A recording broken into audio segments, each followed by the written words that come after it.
Andrés de Leo, felicitaciones primero por ganar acá en Bahía Blanca y en la región. Eh, ¿qué te generó justamente esta victoria?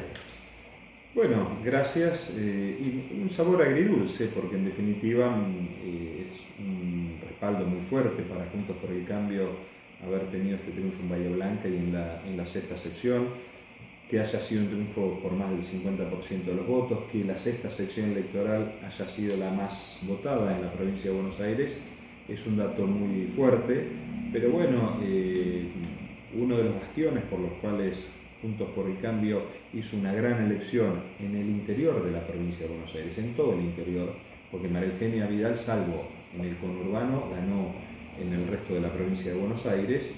El hecho de que hayamos perdido nos genera un sabor agridulce y un interrogante muy fuerte, porque a Bahía Blanca y a la sexta sección electoral le fue muy bien con el gobierno de Mauricio Macri y de María Eugenia Vidal, cosa que no había ocurrido en los años anteriores. Bueno, ahora habrá que ver con el gobierno, nuevo gobierno, que es un viejo gobierno, que a ver si cambia esta lógica para con esta región que había sido postergada en los años del kirchnerismo. La victoria de Alberto Fernández y la victoria de Axel Kicillof en la provincia de Buenos Aires claramente no son del mismo color que la victoria de Héctor Gay.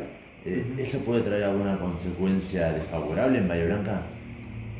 Bueno, si uno se tiene que remontar a los años anteriores, a Bahía Blanca no le fue bien no le fue bien no porque hubiera gobiernos de distintos signos políticos, sino que no le fue bien cuando hubo gobiernos del justicialismo en la provincia de Buenos Aires y en el país.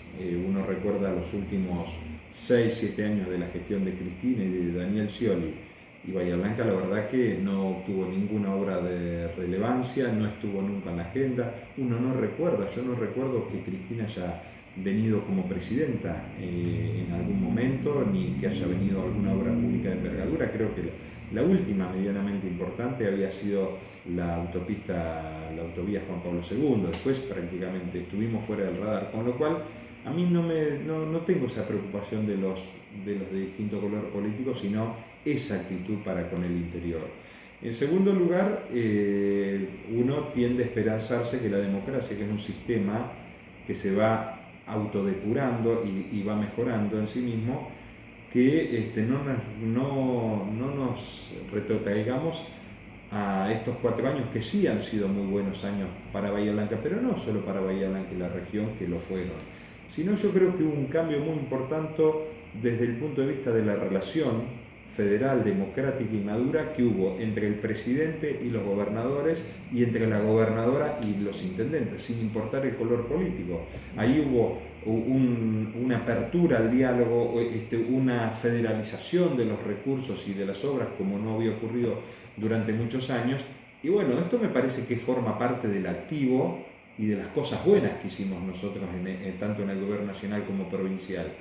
De hecho, el hecho de que ahora haya un nuevo gobierno, bueno, me parece bien que apunten hacia las cosas donde nosotros pudimos haber cometido errores o donde no pudimos lograr objetivos, pero no perder este camino. Así que bueno, vamos a esperar, ojalá que no seamos los bahienses víctimas de esta situación. Justamente te reuniste con algunos de los secretarios, de los ministros o con el mismo gobernador Kicillof en estos últimos días, ¿o no tuviste la No, oportunidad? no, a ver, de hecho el gobernador Kicillof ingresó, y pese a que algunos lineamientos que él planteó en la apertura legislativa, en la asamblea legislativa, mereció nuestras críticas, todavía no hemos tenido reunión. Sí he hablado en forma informal con quien será la futura, bueno, ya actual, ministra de Gobierno, un ministerio muy importante, con la ex senadora Teresa García. Ojalá que podamos mantener un diálogo abierto y que sea propositivo, y donde nosotros vamos a colaborar con aquellas cosas que creemos que están bien, pero también vamos a hacer una oposición responsable, pero una oposición firme. De hecho, nosotros ya hemos dado muestras. Por ejemplo, en menos de un día de gobierno de Axel Kicillof ya habíamos sesionado 2 veces.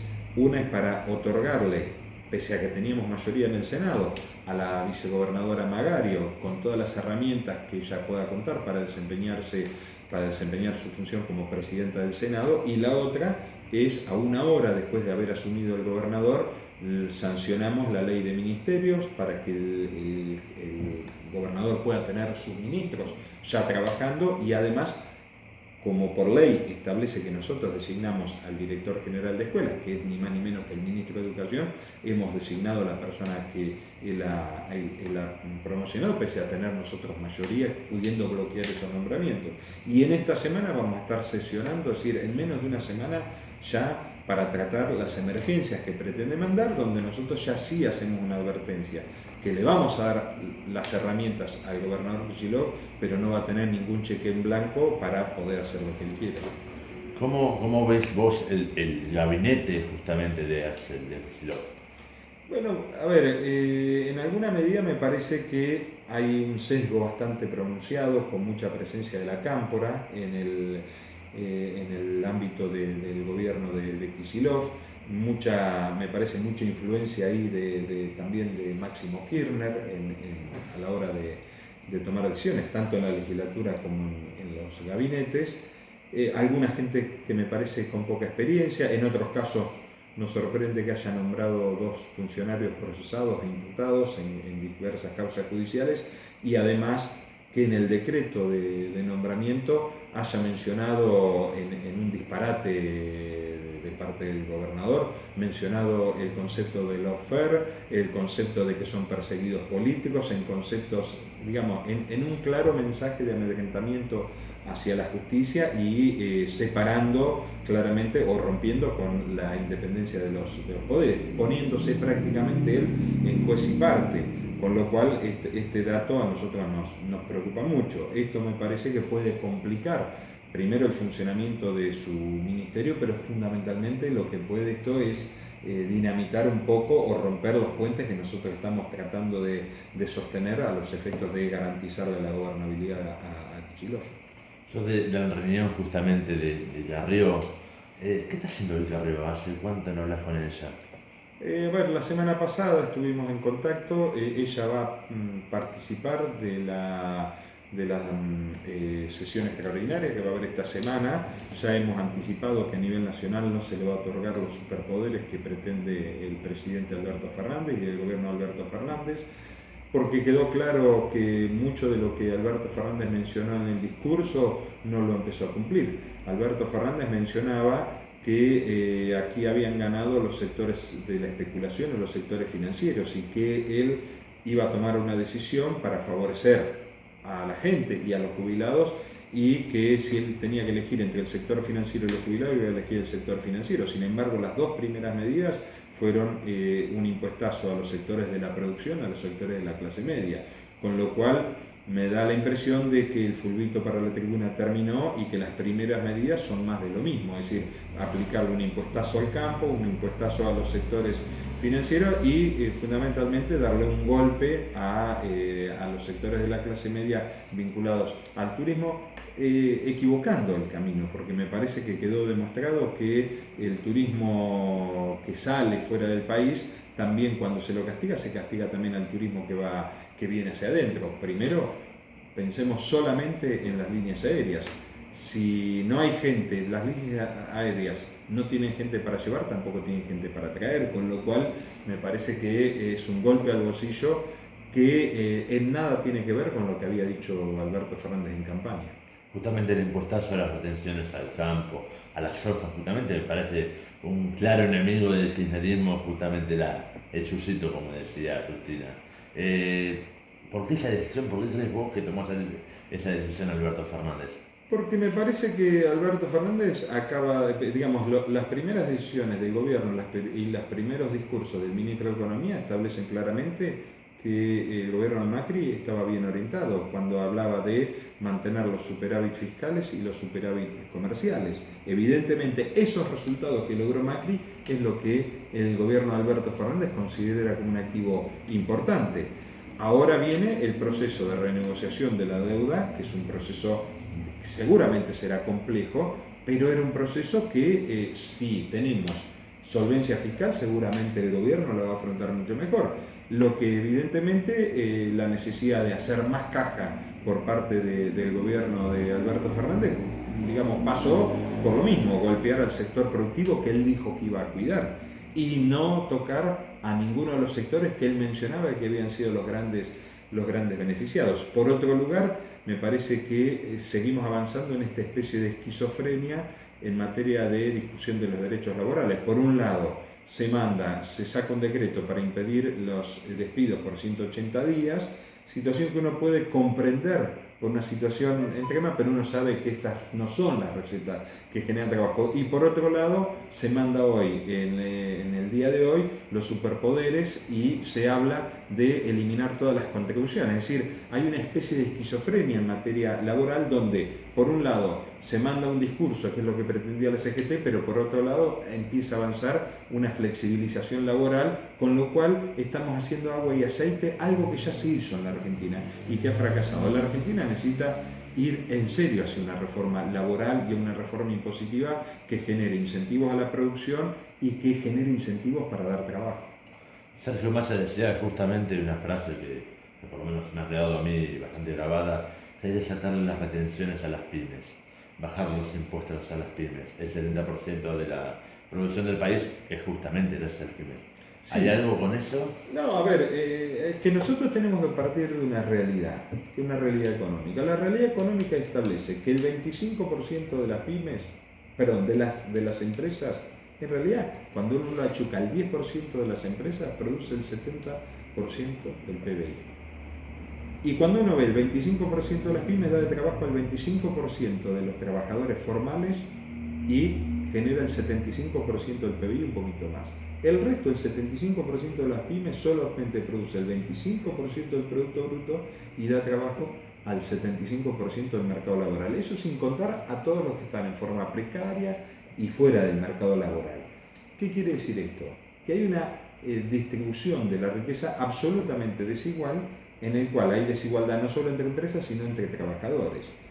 Está claro que el tema impositivo juega muy fuerte, pero me parece que hay cuestiones todavía mucho más profundas que tienen que ver con las cuestiones laborales y con las condiciones laborales para tratar de equilibrar esto. Bueno, la Argentina hace décadas que no quiere tocar estos temas. Hay temas que son tabúes y que no se quieren abordar. No se quieren abordar como políticas de Estado. Por eso digo, es que cuando uno toma decisiones que son, yo les llamo esquizofrénicas, por un lado se toman decisiones que parecieran empezar a dar paliativos y por otro lado se toman decisiones de apretar fiscalmente o apretar laboralmente a las pequeñas empresas. Esto lo que genera es una contradicción de la cual la Argentina está hace más de 50 años y no podemos salir de ella. Yo creo que el gobierno no ha arrancado bien. Queremos darle este crédito, lo ha votado la gente, tiene el derecho de llevar adelante sus políticas económicas, pero lo que nosotros queremos ser claros es que no ha avanzado en el sentido que había hecho las promesas en la campaña. Justamente del crédito, Kicillof denunció a Vidal que el 80%, alrededor del 80% del crédito que tiene, de la deuda que tiene la provincia de Buenos Aires es en dólares. Así es. ¿Esto es real? Es real. Es real, pero también no era menos cierto que cuando subimos nosotros al gobierno tenía 9.500 millones de dólares en deuda y tenía un montón de dólares de deuda que no estaba cuantificada, con lo cual efectivamente ha habido una normalización de la deuda en ese sentido, pero el principal problema no es que sean dólares, que lo es. Digo, el principal problema ha sido el efecto de la devaluación sobre el peso de la deuda, y el otro problema que tenemos es que no tenemos hoy los mercados financieros abiertos para la negociación. Si esto se despeja, el problema de la deuda pasa a ser un problema, yo diría, con un peso relativamente menor, pero el gran problema ha sido este. Ahora, lo que no se le puede acusar a Vidal es de, como han dicho, de endeudadora serial. Esto no ha ocurrido. Lo que ocurrió es que la deuda que tomó, 2/3 de la deuda que tomó María Eugenia Vidal fue para refinanciar deuda anterior. Y el otro tercio es para hacer la obra pública que está a la vista que la provincia ha llevado adelante. Te hago última, no te molesto más. Primero, ¿qué va a pasar justamente con la obra pública? Más que nada la gran rotonda que están haciendo acá en el Choro. ¿Se va a parar? ¿No? ¿Se va a parar? Bueno, habrá que ver cuáles son los planes que tiene el gobierno nacional. Si uno apela a los dichos en campaña, uno tiene poca expectativa que la obra pública avance, porque los lineamientos es que ahora iba a favorecer un poco más a digamos, orientado a alentar el consumo y demás, y bueno, yo creo que la obra pública se va a ver afectada. Creo que esto es un gran error, porque la obra pública, además de ser necesaria para la gente, para los sectores productivos, para dinamizar la economía cotidiana, también en sí misma es un efector muy importante de las economías domésticas, porque los trabajadores de la construcción se ven seriamente afectados si se para la obra pública. Ojalá también que el país pueda recuperar el sendero de la normalidad, que pueda ir hacia o poder acceder a los créditos y a los financieros normales, racionales, porque esa obra pública efectivamente se lleva adelante con empréstitos. Pero bueno, habrá que ver, esperar. Yo no tengo muchas expectativas, por lo menos en el corto plazo, de que se dinamice la obra pública. ¿Qué ves en el futuro? La última, Tabo. ¿Qué ves en el futuro para la ciudad de Blanca manejada por Héctor Gay? Bueno, a ver, nosotros hemos tenido un municipio que ha sido muy activo en materia de obra pública, muy activo en materia de otras políticas sociales, un municipio que ha tenido un diálogo muy razonable con la oposición. Ojalá que esto digamos, no solo eso, sino que se profundice, que podamos gestionar, que se pueda gestionar con este nivel de diálogo, que se pueda gestionar muchísima obra pública, que podamos avanzar en materia de transparencia, que para nosotros es muy importante que la gente visualice que hay gobiernos que son transparentes, es decir, no solo ser, sino también parecer.